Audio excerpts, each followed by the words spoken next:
السلام عليكم. بداية أنا نزلت فيديو النهاردة بخصوص موضوع المحكمة الرياضية وشكوى بيراميدز للمحكمة الرياضية، والفيديو كان مهم جدا إن وضحت لكم فيه موقف النادي الأهلي كامل من خلال اللائحة اللي بلائحة المسابقات اللي تابعة لاتحاد الكرة، اللائحة اللي بتنظم بطولة الدوري العام نفسها.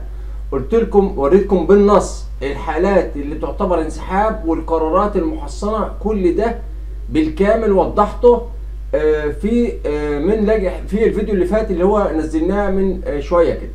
طيب النهارده بقى بمناسبه موضوع ال6-1 ومباراه ال6-1، الكابتن بشير التبعي بيتذكر معانا ماتش ال6-1 وبيتكلم على قد ايه نادي الزمالك او لاعيبه نادي الزمالك في الماتش ده كان نفسهم ان المباراه تخلص، وكمان بيتكلم معانا بيقول ان الماتش ده عمل عقده للزمالك، من بعدها بقى بيخاف يواجه النادي الاهلي من بعد ماتش ال6-1 والانفلات والكواليس اللي حصلت اثناء المباراه، وكانوا بيتحايلوا على لعيبه النادي الاهلي ان هي تبطل او توقف الاهداف او تخلص الماتش على الوضع اللي هو عليه.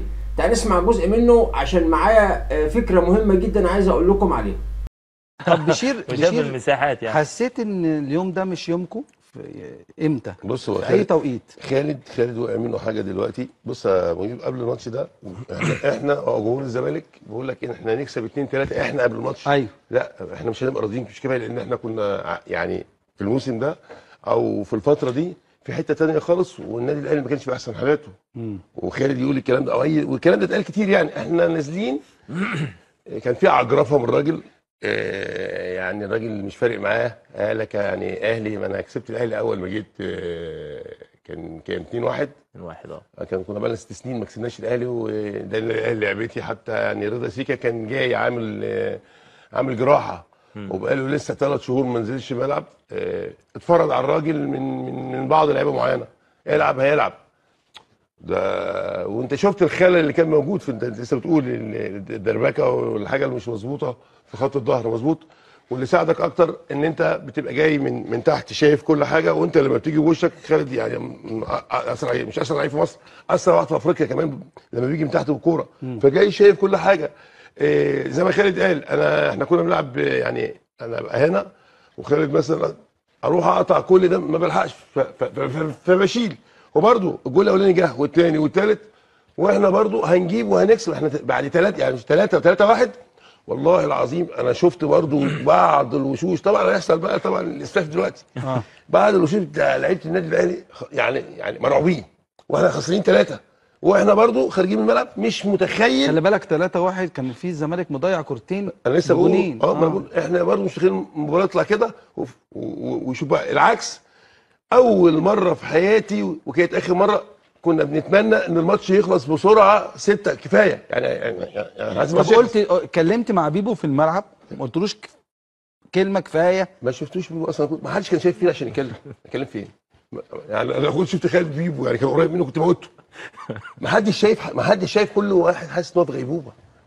مهيب، احنا بقول لك 2 تكسب 2 او 3. ايوه بس يعني اشمعنى المباراه دي؟ انتوا بتلعبوا كتير. ما انا بقول لك واحنا نازلين هنكسب كتير. ما بص يعني عارف يعني امتى اتخضيت بقى قلت لا خلاص الدنيا بقى راحت بقى خلاص بقى؟ يعني بعد الهدف ايه؟ بعد الاجوان اللي ضاعت بقى تضيع. يعني 6 وفي بين ال6 حاجات كتير ضاعت يعني كتير قوي. عشان كده صفر ده تامر عبد الحميد ضرب ابراهيم سعيد بالشريط قدام الحكم عشان يطرد، عشان يبوظ الماتش عشان نخلص، لان احنا مش عارفين ايه اللي بيحصل. مش عارف. والراجل بره قاعد زي التمثال ما فيش. يعني ايه ضربه؟ يعني قاصد عايز يطرد. لا، ابراهيم يعني استفزه تامر من اللعيبه اللي لو دوست على وشه بسكينه ولا باي حاجه عادي، يعني ما فيش حاجه.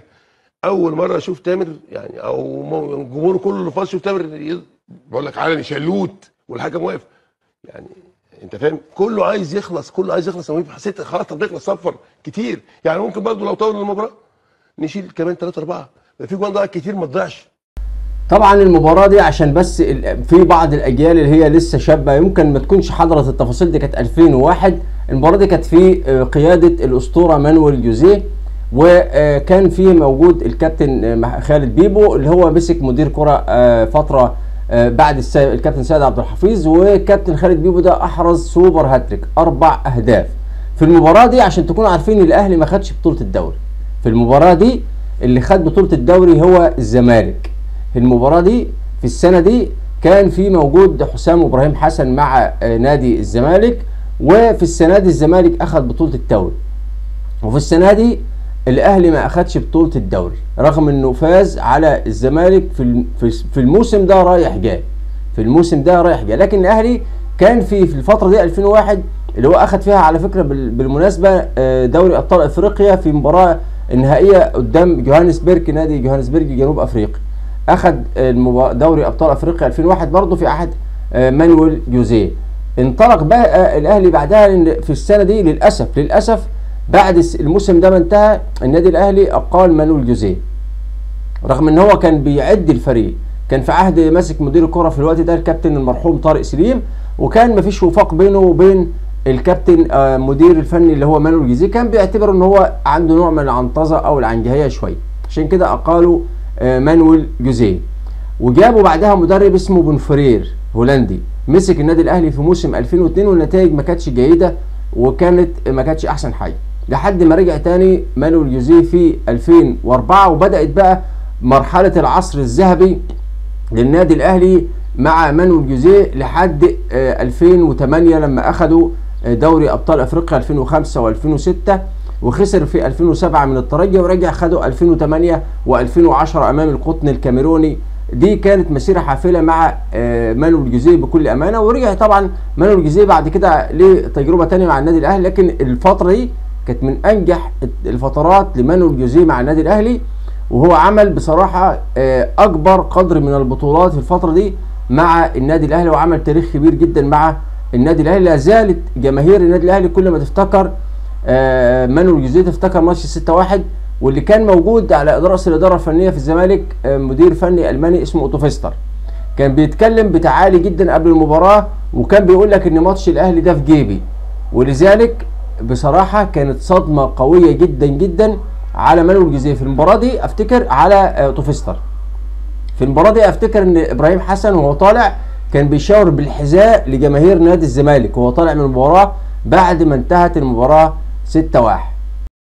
وكلنا طبعا نذكر الافيه الشهير لمدحت شلبي المعلق اللي كان معلق على المباراه، اللي هو بيبو بشير بيبو الجون اللي كان الهدف السادس اللي هو جابه خالد بيبو، وكان طبعا في الوقت ده بيلعب عليه بشير التبعي. دي سبب طبعا شهرة الافيه ده، حتى على فكره الافيه ده اتعمل فيلم بعد كده اعتقد اسمه بيبو بشير، انا مش من هواة متابعه الافلام قوي يعني، لكن الفيلم اتعمل في الفتره دي بنفس الاسم ده كده يعني كتحفيلا على نادي الزمالك. والحقيقه كمان كان طلع في مباراه ثانيه في فيلم اعتقد كانت في بطولته عبله كامل وتامر حسني، اعتقد انا مش من هواة متابعه الافلام قوي، وكان برضو في تحفيل على ماتش 6-1 بتاع مانويل جوزيه.